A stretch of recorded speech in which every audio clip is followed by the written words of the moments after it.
नमस्कार दोस्तों, जय जोहार। मैं कौशल तिवारी और बिहनिया संध्या में आपका स्वागत है। कानून व्यवस्था के मामले में पूरी तरीके से फेल हो चुकी विष्णुदेव साय सरकार अभी रामानुजगंज में बजरंग दल के सह संयोजक और एक युवती की हत्या का मामला सुलझा भी नहीं पाई थी। लोग आक्रोशित थे, प्रदर्शन कर रहे थे। तो दूसरी तरफ कल राजधानी से लगे आरंग क्षेत्र में मॉब लिंचिंग की घटना हो गई।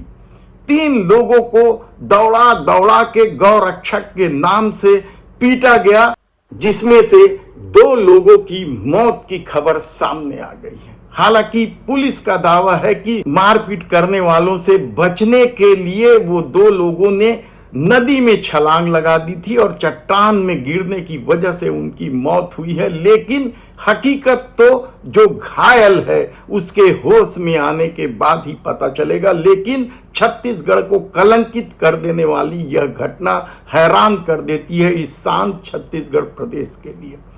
समूचे देश में सबसे शांत प्रदेश माने जाने वाले छत्तीसगढ़ में जियो और जीने दो की संस्कृति को लेकर क्या कुछ कसीदे नहीं गढ़े जाते। लेकिन पिछले कुछ सालों से राजनीति ने, वोटों के ध्रुवीकरण ने, हिंदूवादी ताकतों ने जिस तरीके से अशांति पैदा की है, उसके बाद यह मॉब लिंचिंग की घटना क्या साय सरकार के माथे पर कलंक नहीं है? और वैसे भी छत्तीसगढ़ में इसी राजनीति के चलते कवर्धा और साजा की सीट भारतीय जनता पार्टी ने विधानसभा में जीती भी है।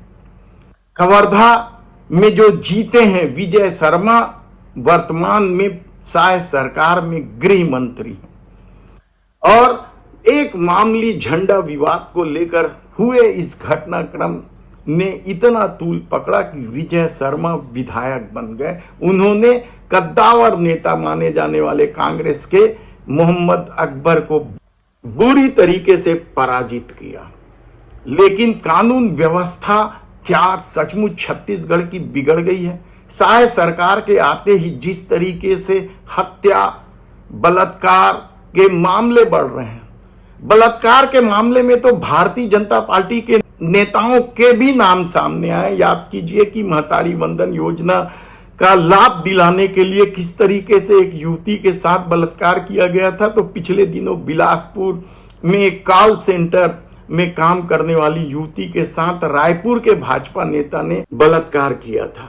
तब बजरंग दल के सह संयोजक सुजीत स्वर्णकार और एक युवती किरण काशी की हत्या को लेकर खुद बजरंग दल के लोग आंदोलन कर रहे हैं। पुलिस की समझाइश पर वे आंदोलन रोक भी दिए हैं। तो इधर विजय शर्मा ने एसआईटी की घोषणा कर दी है।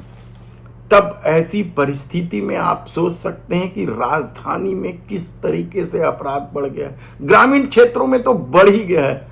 चोरी की लगातार वारदात हो रही है और आप यकीन नहीं करेंगे कि यदि मीडिया रिपोर्ट की माने तो राजधानी में 15 दिन में ही 50 वाहन की चोरी हो गई और दूसरे तरह के अपराध भी मनमाने बढ़ रहे हैं। तब आरंग क्षेत्र में कलंकित होने वाली यह घटना क्या एक बार फिर पहलू खान या अखलाक की याद नहीं दिलाती कि किस तरीके से गौ मांस के नाम पर उन्मादी हिंदूवादियों ने उन दोनों की हत्या की थी। और जांच में जब पता चला कि जिस मांस को लेकर पहलू खान की हत्या की गई थी वह बकरे का ही मांस था।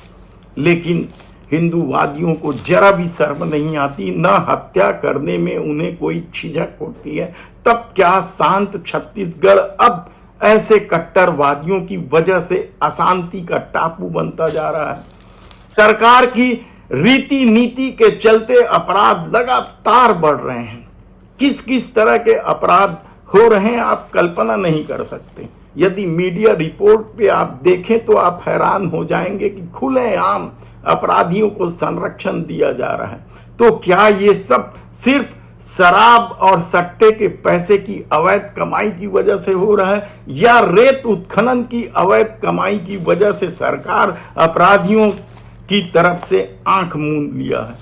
ऐसे कई सवाल आप उठा सकते हैं, लेकिन कल जिस तरीके की घटना हुई, पुलिस की माने कीर्तन राठौर एडिशनल एसपी हैं, वे कहते हैं कि महानदी पर 30 फुट ऊंचे पुल से 3 लोगों के गिरकर नीचे पड़े होने की सूचना मिलने के बाद पुलिस वहां पहुंची थी और वहां एक ट्रक खड़ा हुआ था और पुलिस जब पहुंची तो उन 3 में से एक युवक की मृत्यु हो चुकी थी।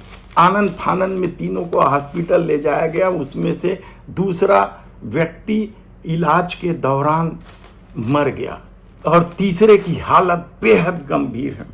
मृतकों की पहचान गुड्डू खान और चांद मियां के रूप में हुई है।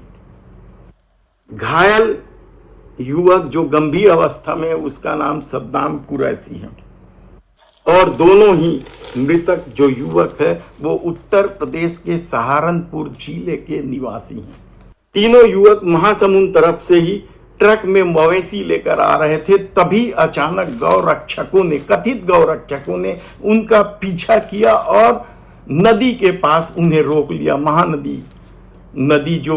महानदी जो छत्तीसगढ़ की जीवन दायिनी भी कहलाती है। ट्रक जब्त कर ली है पुलिस ने और मवेशियों को गौशाला भिजवा दिया है।